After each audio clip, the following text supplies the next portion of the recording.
Introducing Nia DaCosta, producer, writer, director. Oh. Hi. Oh. Hello. Hey, Nia. Hey, Ryan. How you doing? I'm doing good. It's good to have you in the Bay Area. Yeah, no, I haven't been in a couple of years, so it's nice to be back. Real? Yeah. Yeah. So I'll jump in because we got limited time. Yeah. Why Hedda? How did you come to it? I am. First of all, hi everyone. Thanks for coming. It really means a lot for just to see a full. Hedda.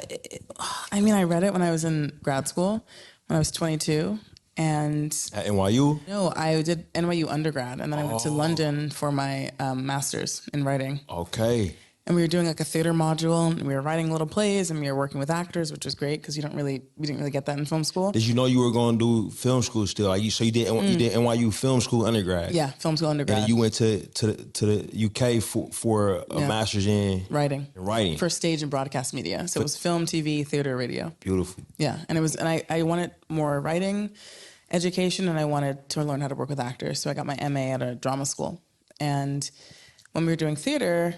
I fell in love with theater, and I was like, oh, wow, this is actually a space and a mode of working that I really love. And then I read, we actually read A Doll's House first, and I thought that was amazing. And then I thought, what else has he got? I read Hedda Gabler. He's got a lot, as you know. And I read Hedda Gabler, and I thought, wow, he is not playing around. Like, he's really compelled by and committed to complicated women and, like, confronting the audience with them, and I felt confronted with her because I was like, what is her deal? Why is she like that? What's her problem? And and the more I asked those questions, the more I read the play a lot, and I saw productions of it, and I was just like, wow, like actually this struggle for with cowardice and bravery and this attempt to free yourself through attaining power, which is a trap, I think, I thought was super compelling. And the more I tried to figure her out, the more I started thinking about myself and my own choices and my own relationship to freedom and power. And if I was leading a life that I was happy with, so that's what I tried to put on screen. When you say you think power, freedom through power is a trap, what do you mean by that? I just think that depending on the body you're born into and the place and the time, attaining freedom looks different. I don't even know if it's possible to fully be free, actually. And I think most people default to, I need to be more powerful in order to be free to do what I want, free to make my own choices. And you see that in small ways. Like for me in my career, I'm like, oh, I need to get to a certain point in my career so I can just make the movies I want to make without, interference. You see that in so many ways. I need to have this much money in order to feel safe and feel free. But actually, power it slips through your fingers. It's not permanent. No one's power is permanent. But I think freedom can be. And so the crux of Hedda and her struggle to me was about this relationship. And everyone in this movie, I think, instead of pursuing freedom, they're pursuing power, because that's the thing that they think will make them safe. So, yeah. And were there characters in the play or in the film that you felt were truly free? I think the closest we got was Thea, actually, by the end. Wow. Yeah, Thea. I mean, in the play, she's a little more weepy in the play, but she's the same character where she makes this really strong choice. She makes this choice to save her own life, essentially, to live at least in a true way, insofar as she can. And I think Eileen, even though she's really so powerful in the way she pushes against these men and makes them see her, I think she's also kind of trapped in this idea that her intellect will save her, and being brilliant will mean that she'll transcend her gender, her sexuality, but it's not possible and it's not true. But I think Thea is the most free. And then for the film, how did it come together? In terms of your involvement, was it something that you always knew you wanted to adapt since you were in school, and you kind of pursued it, and you I see you got producer and credit. Did you put this together? Yeah, so I was 22 when I first read it, and then 28. I was in 2018 was when I wrote it, and I wrote it quite quickly. And then I made Top Boy and Candyman and The Marvels. And while I was making The Marvels, it kept coming back into my head. And my relationship with Sean Bobbitt, my DP, was really deepening. And we're both kind of dark. Yeah, we worked with Sean before. Oh, okay. Judas. Oh, yeah, of course. Yeah. So you know Sean. Yeah. But Sean and I we'd be on like this like Disney movie essentially, and like there's a battle. Sean shot The Marvels. Yeah. Okay. Yeah, that was our first film together. Beautiful. And we were shooting, a bloodless battle, and he was like, "This is ridiculous." Is he a war photographer? Yeah, exactly. He was like, he would record sound initially in war zones, and like he's almost died many times. He's like such a G. Like he's like he don't look like it neither. He doesn't. He's like he looks like Santa Claus's cousin or something. Like, he's like the loveliest like a fatty man. pack and shit. Yeah. Yeah, he's always like in weather gear, you know. I saw him in a blazer for the first time. I was like, whoa. But he and I would have this like ridiculous joke where we'd like, there are all these dead bodies, there's no blood. And we'd have this joke about like the mushroom people who would come and cut off their fingers and get the gold rings off of everyone. And everyone else is like, you guys need to make another movie. Like, I think, and then Hedda, which is very dark, kept like returning. And I was like, Sean, can you read this? And, and so I very intentionally put it together by sending it out. It was like, it's going to be me, Sean's going to shoot it. Tessa's probably going to play the lead. But the Tessa attachment. She wasn't attached actually officially, but it was kind of like she probably will, but I want to be really clear that this is like my film and this is the script and this is the movie I want to make. And if you want to talk about it, great. But if you're not interested, that's fine. But I'm not here for development or like 2 years of like, what if it were a completely different movie? Right. Because that can happen so easily. It's a real thing. Yeah. And I was so aware of that. And I was afraid maybe of losing my power. Right. And Plan B and Orion were like, we're down. Wonderful. Yeah. Right.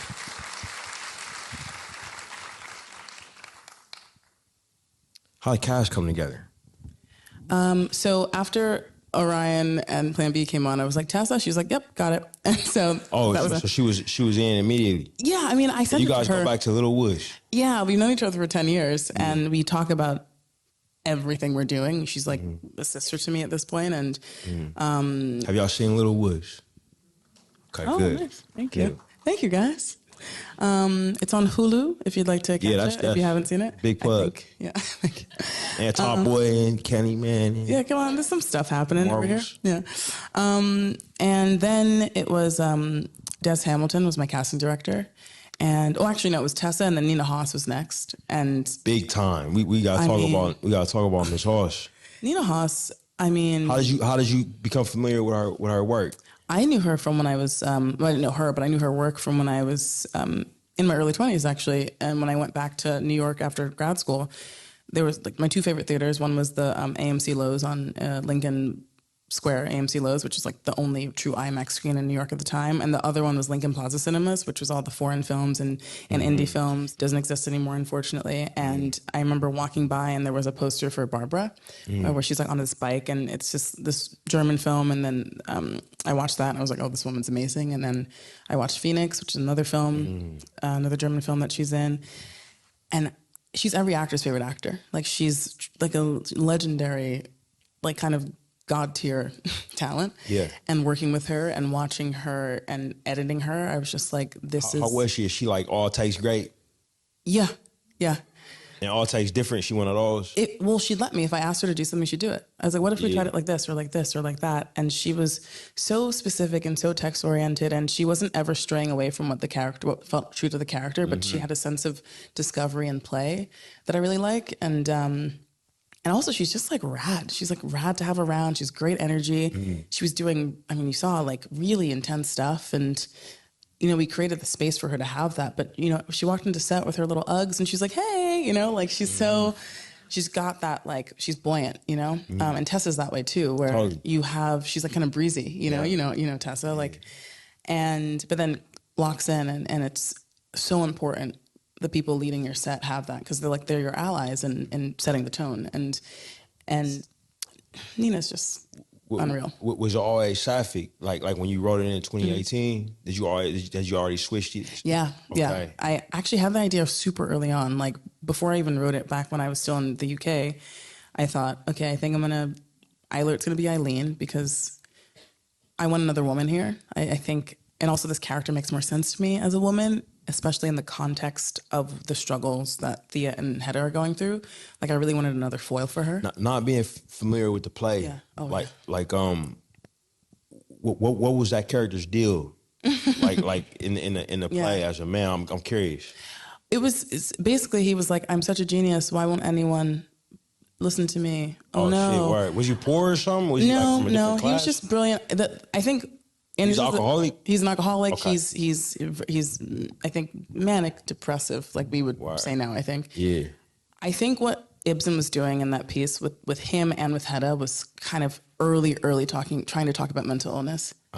Trying to really understand people that he probably saw and knew. Yeah. And trying to understand the why of why they really were the way they were. And that's something I loved about it. But I think for us now, it seems like that's not what's going on in your movie. exactly, yeah. That's not as prominent because I think for us now we all know therapy talk.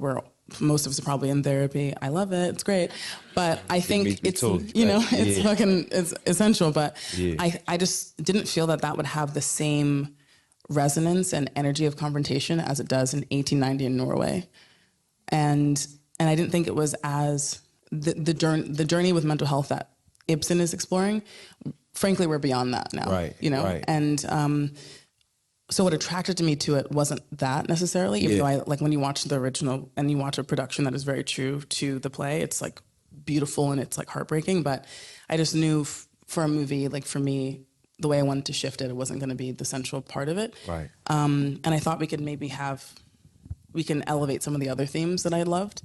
And part of that was like a woman, like what does this make you as a woman when you're told that you don't have agency, you don't have power, and that your existence is at the whim of other people. And I think you get Hedda, and you get Thea, and also in my version you get Eileen Lovborg. How we come to the color red? Color red? The color red. I'm just thinking about Color Story. Ooh, Yeah. like the dress in the beginning. I mean, it's the font. It's a lot of storytelling with that. Her having the red on at the end. Yeah. You know. It was sort of my horror, like, brain in a way. And it wasn't necessarily intentional. But there's something, to be fair though, no, I mean, in the play, fire is super important because in the play, she burns the manuscript. And so we were like finding ways to like bring that through more.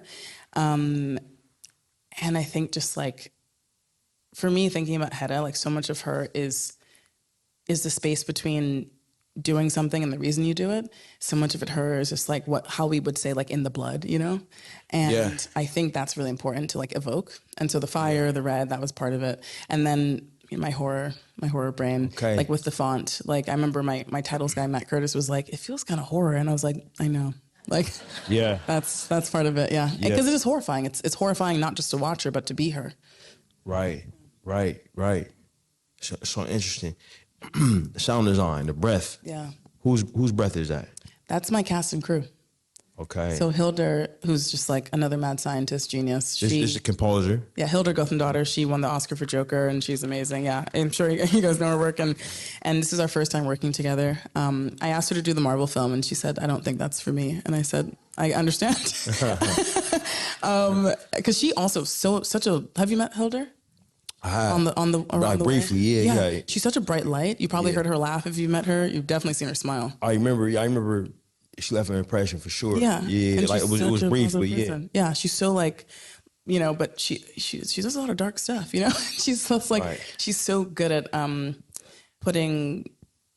creating process out of story and emotion. Mm-hmm. And so for her, she was like, she had this composer Cornelius Cardew, who would have been working at the time, who was an avant-garde classical composer, and he would mix non-professional and professional musicians and go to parties and have people start singing and using their voices and making, music that way. And so she wanted to mirror that. And so she came to set and she got the cast and the crew in the conservatory and got them to do all the voices you hear in the score are Yeah, people because who like worked in the film. some of the breaths were sounding like Tessa's. Was it ever Tessa? I think she did a couple actually. Yeah. And now I'm thinking about And it. it was some sound like guys breathing sometimes. Yeah. Yeah, it was really really interesting. Yeah, it was, and we got to use like different. I mean, we had so many. It was like having a library of breath, and we'd use different lengths. We'd use different force. We'd use different, pitch and tenor and timbre, depending on what we wanted it to feel like. Anamorphic lenses. Absolutely. Oh my God. Always. No, I shot spherical. Actually, Candyman to this, like Candyman was spherical, completely rectilinear lenses. Like there was no warping whatsoever on those lenses. They were beautiful, and I loved them, and it was what we wanted. Leicas. I think they were Canon. Okay. Actually. I can't remember. That's bad. But It's all good. but these we used 2 sets of vintage lenses. We used the Hawk C series. Towers. No, the Hawk V lights. no C series. Are they Panavision C series. no Hawk? Hawk C series. Hawk C series. Right. Yeah. I love this is so fun. Yes, Ryan. And then we used the Crystal Expresses, Oh, word. which because like they're both vintage and they both have character, but like the C series is like more stable. You're like, okay, a little warping here. Oh, okay, the bokeh is like the Crystal Expresses are like Crazy. We're on drugs. Yeah. We're drunk. We're driving and we're drunk. Yeah. and we knew we wanted the look to degrade as the film went on, as the party went on, as things went out of control. So we started to incorporate them more. And then there was one we used just for Tessa, for Hedda, which was For those close-ups, like in Yeah. the party, and then she dancing a little bit. exactly so it was a 50 close focus that we would use from the Crystal Expresses for her. And it was just, I love glass. I love talking about it. I love like talking about it with Sean, especially because he likes to use a different set every film. Yeah. And I just like to find my way into that stuff purely through character. What camera was it shot with? RE35. I think the newest RE35. The newest one. Okay. Yeah, at the time, yeah. Right. I think we shot 28 on that as well, but it was a great package. Beautiful looking. Thank you. And the art, your production designer, who'd you work with on this? Kara Brower, who did Candyman and The Marbles. with Okay. me. Yeah. That's what's up. So carry her with you. Yeah, because she was Beautiful. great. She can do anything. In the house, is it all the same house? One location except for the maze, so everything was there. Okay. Yeah, which is great. The chandelier, how many takes? The smash is 1 take. 1 take. Yeah, How many yeah. cameras? 3. Wow. Yeah. So we had like a dead drop, like a dead stop that we did so that we could just shoot the scene, and we see it drop. And it was like, I remember like everyone stayed on set after they were done for the day because they all just wanted to see, and like people who were like usually in the production office were on set, and everyone was like, ah. And then we dropped it and it worked. The actress, you're clapping for the chandelier. Thank you. a lot of destruction of things material things that should have value, the house, the book, the chandelier. This is something you guys talked about. Well, we talked about Hedda's irreverence around that kind of stuff. Mm-hmm. The house especially is something that the judge like puts up money for because he thinks it's important to her, that George like fucking leases his soul for essentially because he thinks it's important to her, and actually none of it matters. And I think, again, the space between why you do something and doing it, I think for Hedda, there's a huge gulf between that. But there's also this space between how she should feel about something and the way she does feel about something. And I think How she should feel versus how she does feel. exactly, or how she thinks she should feel about something. Right. Like when she says, I do these things and I don't know why. Right. I think that pretty much encapsulates the way she treats the people and the things in the house. Right. I don't know if she, besides the guns, if she has a prized possession. Just a woman. She says that. I found that heartbreaking. Yeah. And I was wondering, like, is there a scene like this in the play, being unfamiliar with it? No. That's all you. Yeah. Wow. The part of the scene that exists is oh wait, no, it's in another scene where he says, why'd you make me drink? Eilert, the man in the play, just asked that. But that scene, and this to me, that scene is to me the reason why Eileen is Eileen and not Eilert, is because I needed Hedda to talk to a woman. Right. And I needed the audience to see Hedda punish a woman for trying to do something that she refused to do. And say that one more time. I needed the audience to see Hedda punish a woman for being brave enough to do something that she couldn't do. To basically, because I think for all the women, all the choices they make, good or bad, it costs them. And Hedda wanted to teach Eileen, you think you're better than me. And when she says, I'm just a woman, that's when Hedda's like, your life is gone. You're done. Like, I will kill you, essentially. Like that, I think, because Hedda is like all of us, we're all animals, right? We happen to have moments of rationality. We happen to be logical, but we often assign rationale to our emotions as opposed to truly act from a rational place. And so I think the extreme of that is Hedda saying, you should kill yourself. You're right, you should kill yourself. The less extreme is like a baby like throwing candy at their brother because they're mad and they don't know why, you know? But yeah, that scene was super important to me because that was like the like heart of what struck me about the original play, even though that scene doesn't exist in the play. She said she was trying to make she was gonna be undeniable through her work. Yeah. Where'd you get the idea for that? And you probably have experience with this, from hearing you have to work twice as hard to get half as far.